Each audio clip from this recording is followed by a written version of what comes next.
Hello and welcome to Fire Away, Rudner Law's online show focused on the employment law issues that matter to you. My name is Stuart Rudner. I'm an employment lawyer and mediator, and I'll be your host of this season 3, episode 10 of Fire Away. Reminder that Fire Away streams online every month. If you miss an episode or you want to watch one again, they're always available on our YouTube channel, our Facebook page, LinkedIn, and on our website.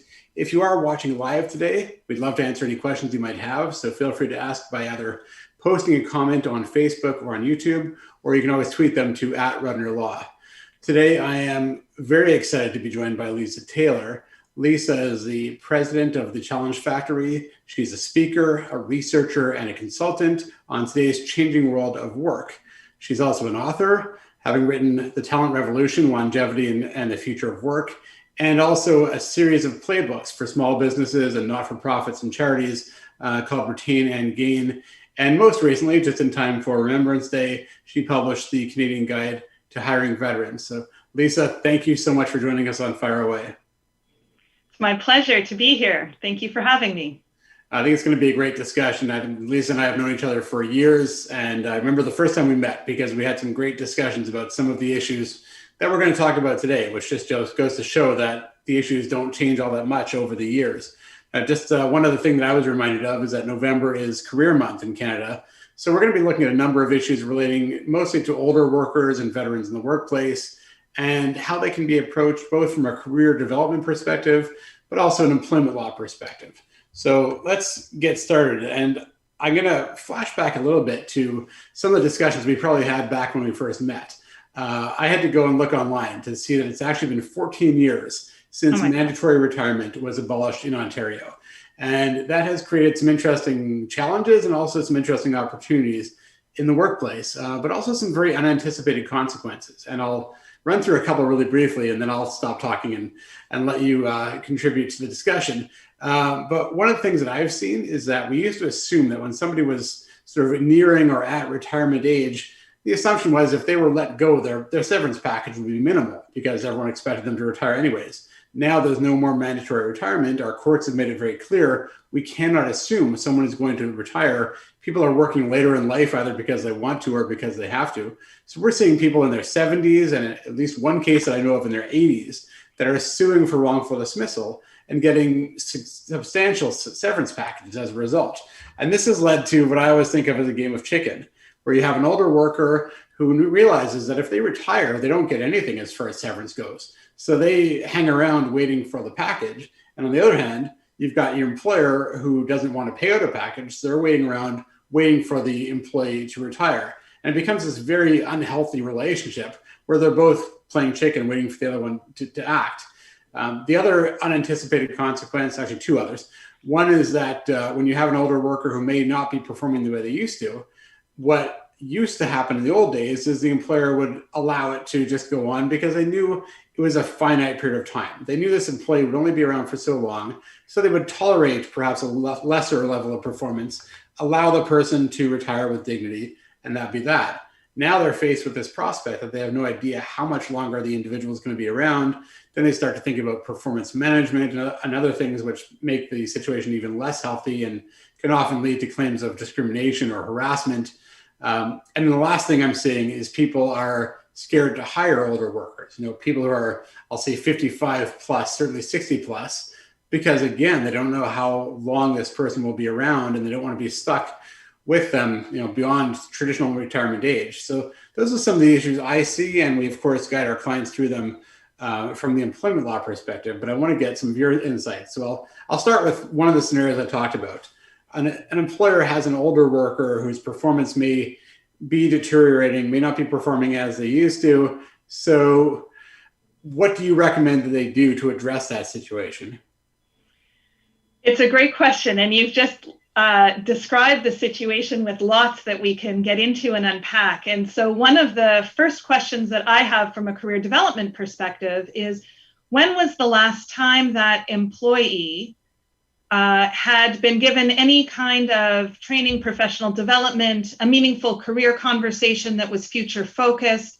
When was the last time that they had had any kind of discussion to make sure that they were continuing to advance their skills and continue to maintain their performance over the course of their career. Oftentimes, when we see managers talking about older worker performance declining, it's really interesting because the research actually shows that our performance only continues to get better over the course of our careers and lifespan. So if performance is declining in a 28-year-old or a 32-year-old or a 41-year-old, we have ways that we ask questions about what's happening. Why are they changing? What's not fitting for them in terms of the way that the work is happening?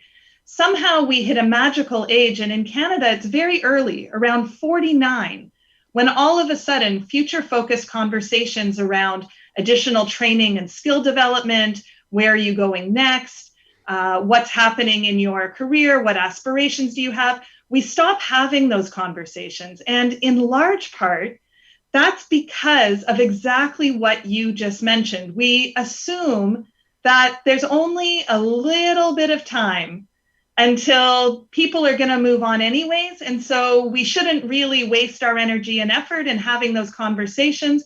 And really, isn't it just a kindness to let people coast?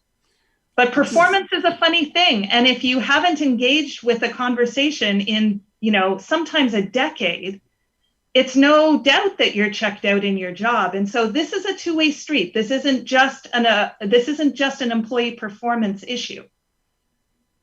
Yeah, I have to tell you, the fact that you said 49 is the magic age is extremely disturbing, given that I'm currently 48 and a half.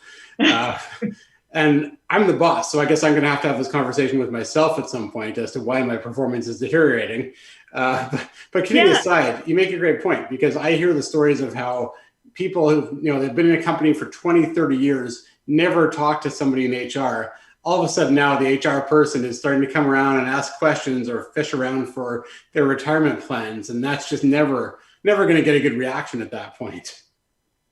Yeah, so the ability to have honest and open conversations that are future focused is not something that should happen because there is an event or an activity that one party or the other thinks justifies that introduction.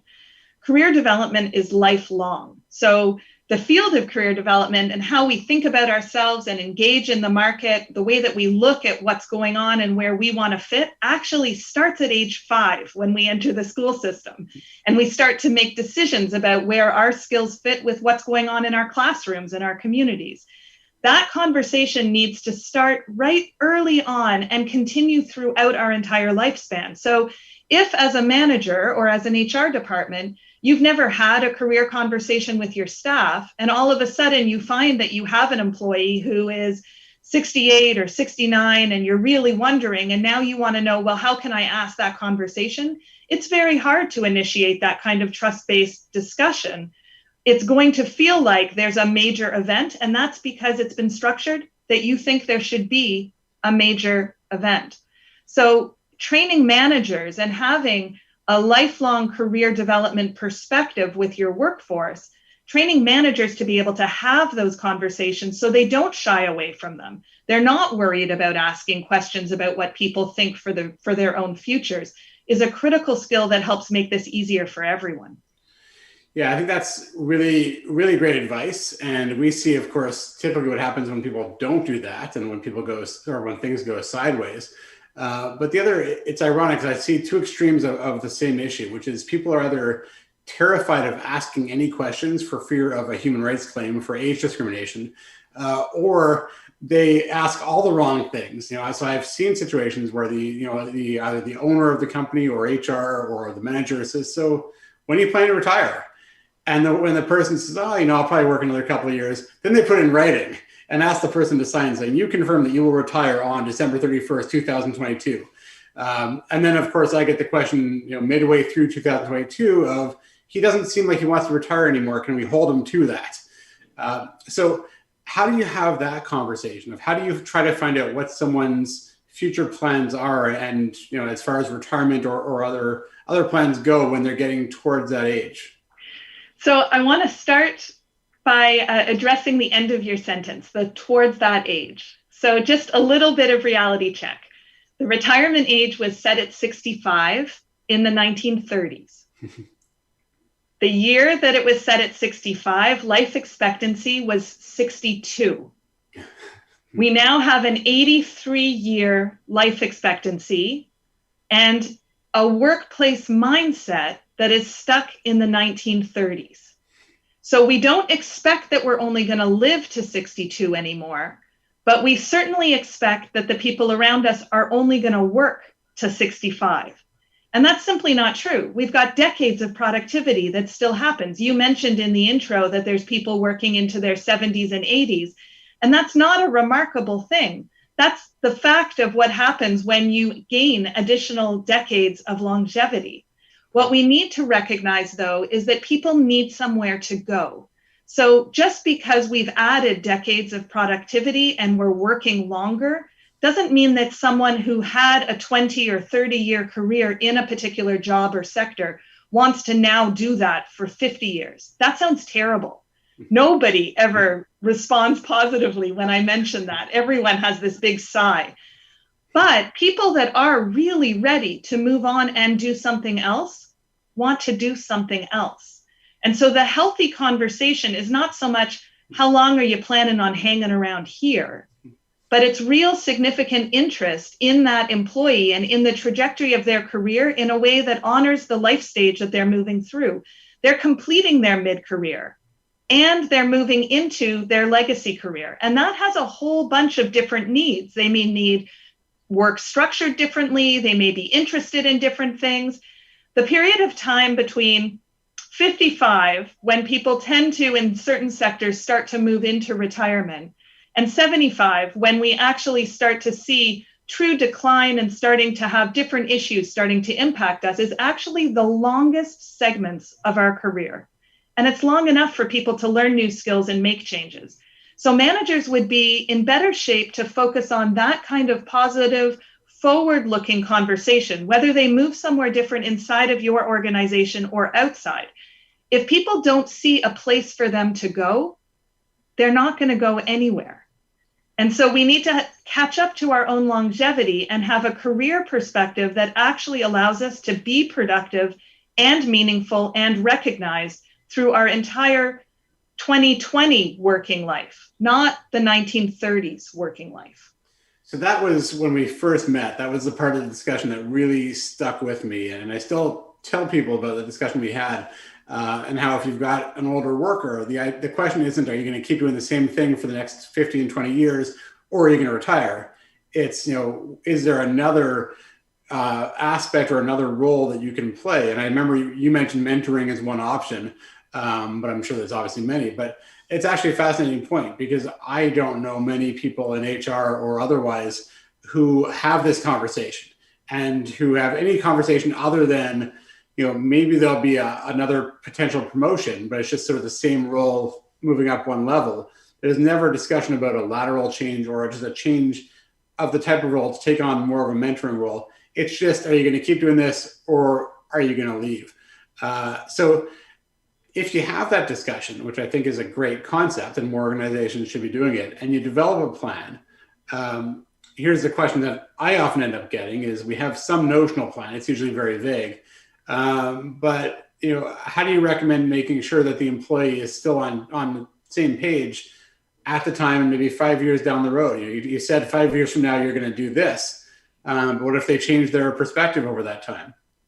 So the first way that I'd respond to that is to take age initially out of the equation. So if you had a 30-year-old and they were in a high performance, let's say they'd been tapped or they'd been identified as a potential high performer in the future, and they needed to do a couple of things, and then eventually they were going to end up maybe being part of a succession plan. If 5 years went by, would you just assume that nothing changes over the course of the 5 years for that 30-year-old? Probably not. It's not a one and done kind of thing. And it's not a checkbox on a plan to say, okay, I've had the conversation, this person's going to go there, we're done. Instead, it's an ongoing conversation. And some of it is led by the employee. So I can give you an example of where an organization was taken by surprise when they opened up the conversation, if you'd like, and able to share the story. So I wasn't asking for a horror story and a good story, so I'm not sure which way we're going, but I think it'll be entertaining. So, Challenge Factory focuses on making a difference in the workplace and shaping the kind of future that we have. So my stories tend not to be the horror stories. They tend to be more of the positive lessons. So there was an employee that was in accounting. They'd had a 28-year career in accounting, and it was determined that the employer, it's exactly like the scenario that you're describing. They were kind of ready for this person to move on. And the person was showing no signs of moving anywhere. And then they ended up having a career conversation where they explored with the employee, what else do they do outside of their job that really brings them satisfaction? And what have they been doing? Like what's happened since the last time they had a check-in, which happened to be 6 years prior? They learned that this person had become incredibly involved in their church and actually had taken on 4 social media properties where they were the community manager, making sure that dialogue continued, that there was always positive messaging, that when people got in touch with the church, there was communication, and it was an ongoing discussion that was happening in the social media domain.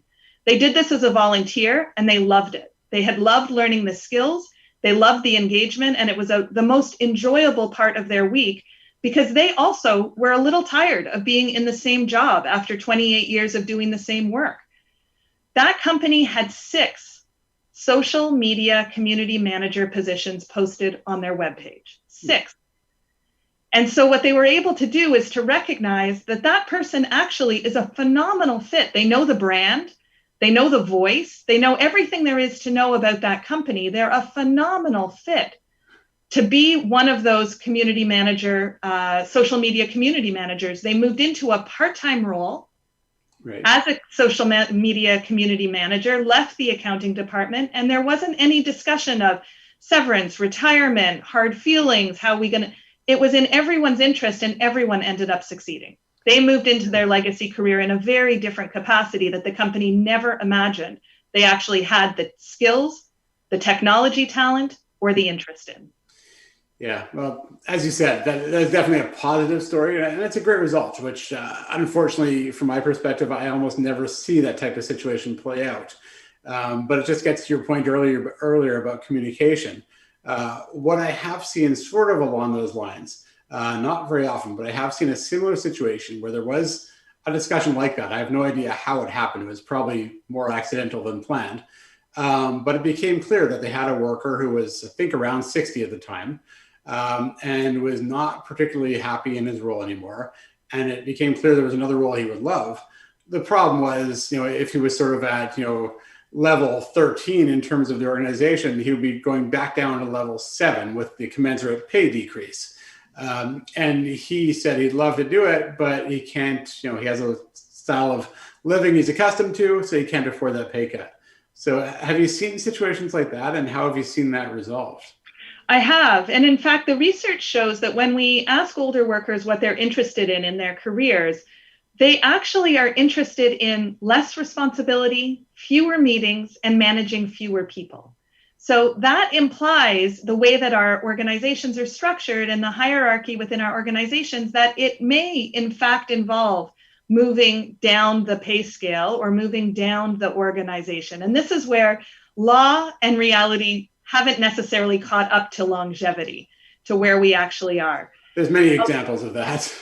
A lot of times, the reduction in salary is perceived as a reduction in status. And so it's not so much about the money. When we actually connect clients with financial planners and with other professionals, they readily admit they're actually okay. And it's not necessarily about continuing at the salary level. It's about identity, respect, and the perception of their status. And that's, again, because we have this outdated model that says you only continue to move up, where most people in their career, actually many people never move up. And there's a whole cohort that's moving into a phase of life that is not as focused on moving up as it is on doing something that's meaningful and respected. Yeah. So that again comes to how it's communicated.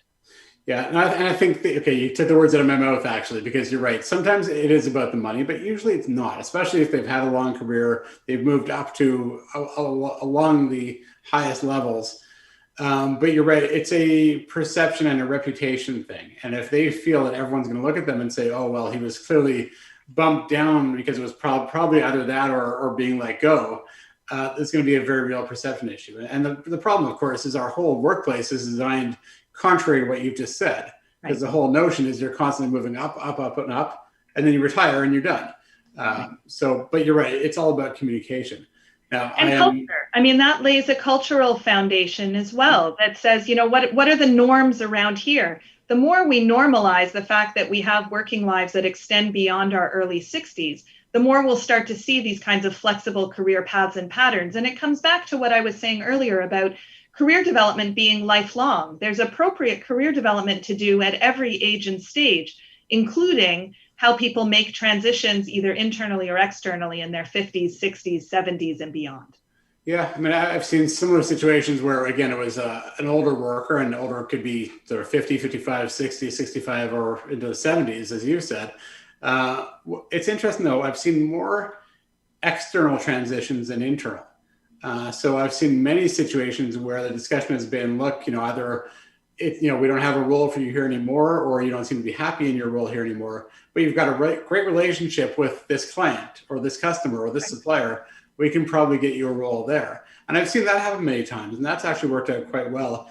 And it avoids that whole perception of it being a demotion, because it's just that they're going and pursuing a whole new career path at that point. So that can actually work out quite well as well. It does. It helps both for the individual who can keep their identity intact and for the organization. And it can even be made even stronger if a culture and a norm around alumni becomes a part of the organization's career paths and structure. That when people leave the organization, they're not just out, but they actually become a part of the alumni that continue to bring value back to the organization in all kinds of ways. I've worked for companies and brands that when I'm introduced, often their names are dropped as part of my background. I'm still a part of their value chain. You know, my work is still associated with those brands, even though I may not have worked there in 20 years. So that person moving on to that client is a success story that reflects well back on the company. So I think this idea that once they're gone, they have no status at all actually prevents people from wanting to make moves, because who wants to feel like a nobody? They may not be appreciated in the job that they're in now, but at least they know who they are and they have a status. If companies started to recognize the status of alumni, people who were ready to make that kind of transition later in life would feel like there was some kind of status and identity in being an alumni of company XYZ and may proactively approach these kinds of decisions. Yeah, I think that's a great point. And I think of the law firm example is perfect. I know there are some large firms who have that alumni program, and they have events, they have get-togethers, but they also just recognize the fact that someone is an alumni. Now they are at this company, or even if they're at a different firm, a competing firm, they still have that alumni network. And especially if you're going to a customer or a client, you're now in many ways more valuable than you may have been in the company or in the firm. So in many ways, it can create an increase in your perceived value, which works out well for everyone, like you said. That's right. Now, I'm mindful of time, and we haven't talked about the 5 drivers, and I don't know if you want to touch on that briefly. Sure. So often when we talk about the future of work, it becomes this big ball of wax with too many things to be able to sort out, too many strings to pull, and it's just this big knot. The more you pull on an issue, the tighter and tighter it gets. So one of the things that we've done at Challenge Factory is come up with a model called the 5 drivers. And we use this as a comprehensiveness test whenever there's an issue that's related to the workforce, to employment, to careers, to leadership. We'd use it to see what's actually happening and what interventions should companies consider in order to get out ahead of the driver. So the 5 drivers that help us make sense of the future of work are demographics and longevity. That's the one that we've been really focusing on through the course of this discussion. The second one is career ownership, and that's the relationship between employer and employee. Who owns career? And in our discussion so far, we've had a good discussion about, who owns these conversations? Whose job is it to initiate it? What competence do we need to each have to manage our own careers and to help those that work for us manage their careers? The third driver is understanding the freelancing gig economy and doing some myth busting there about what is and isn't true about those types of structures. And then we get into the fourth and fifth driver, which looks more at technologies and how they impact the workforce. What platforms are transforming how work is done? And how does AI, robotics, and technologies impact what jobs there will be in the future? Those are the fourth and fifth, because actually the things that are impacting organizations the most today are the first and second drivers. AI, technology, the last ones get a lot of play and a lot of discussion. But if you think about the issues that come to you, my guess is there's very few that are wondering how to structure an employment contract with a robot. And instead, it's much more focused on older workers, specific demographic groups, aging in the workplace, as well as career ownership and a difficult relationship between employer and employees. Yeah, that sounds about right. Although they certainly use Google to try to find an employment contract rather than having a lawyer do it. So that's nothing new. We will have to have you cut back at some point to talk about some of those issues, including the gig economy, another time. I'll wrap up our discussion now, but and normally at this point I would have my chance to fire away. I am going to pass the puck over to Lisa, and Lisa, give you a chance to take your shot and fire away. And I believe you're going to talk, or at least focus on veterans in the workplace, but I'll let you take it from here. Yeah, so we've been talking about older workers, and older workers are a hidden talent pool if we can figure out how to access them and use them in a way that's appropriate to their life stage. In Canada, there are many hidden talent pools, even in an era and an environment where people say it's really hard to find great talent. And one of those talent pools happens to be veterans. Around November 11th, there's a lot of discussion about veterans, and workplaces hold ceremonies, they send messages to their managers and staff, and then starting November 12th, we tend to move on. Everyone tends to focus on American Thanksgiving and Black Friday and Christmas holidays, and before you know it, it's almost November 11th again, and we are reminded, oh yes, right, there's people that have served. But every year, more than 10,000 veterans leave the Canadian Armed Forces and they join the civilian workplace, and they are fit and ready to work. Preconceived bias and notions of what it is like to serve, will they be a good fit in our organization, often prevents them from entering the organizations that they want to work for. And so we've worked really hard to take some of those biases and perceptions, take some of the research, and put it into a guide that allows you to have practical tools that hits right on the head. Why should you think about hiring veterans the next time you're looking for someone where you need resilience, crisis management skills, to be able to adapt to continuing changing landscape, to be able to operate with efficiency at the core, even as the rules of the game continue to change around you. They're great communicators, and employers overlook them. So several days now after Remembrance Day is actually the best day to be talking about hiring veterans. And tomorrow will also be the best day. In fact, almost any day but November 11th is the best day for you to consider how this hidden talent pool actually might accelerate your pandemic recovery, because they know how to do that. And so I encourage all of you to consider how you might be overlooking other hidden talent pools, whether it's veterans, older workers, what preconceived notions and biases about where there is and isn't good talent is holding you back from achieving what you want to achieve. And then let's talk about it. Great. Thank you so much, Lisa. And I love your message about not only thinking about veterans on November 11th, but the other 364 days of the year. And just a reminder to everyone that you've got your Canadian Guide to Hiring Veterans, which was recently published, and it's a great tool as well. So thank you. And I do want to thank you so much for joining us for this season 3, episode 10 of Fire Away. What's the best way for people to find you if they want to look you up? So challengefactory.ca is the website. And on Twitter, I'm at ChangePaths. Great. Well, thank you so much again. That was great. And as I said, it just flew by. So we'll have to have you back on again at some point. My pleasure. So as I said, that's all the time we have for this episode 10 of season 3 of Fire Away. At Rudner Law, we want to make make sure people are making informed decisions when it comes to workplace issues. So please remember that your employment relationships are legal relationships. And I will invite you, as I always do, to keep up to date with employment law issues by following our social media, subscribing to our newsletter, and checking out our COVID-19 Resource Center.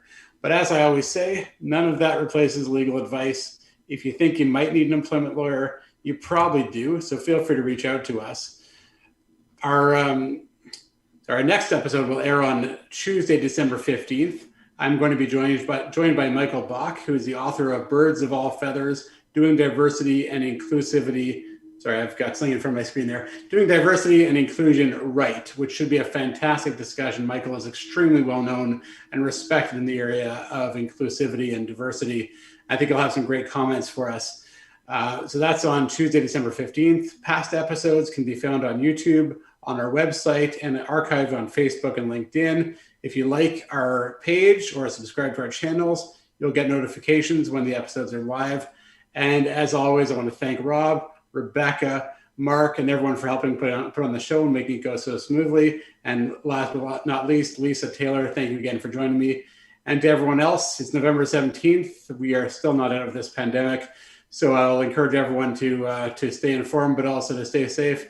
Take care, and we'll see you next time just before the holidays.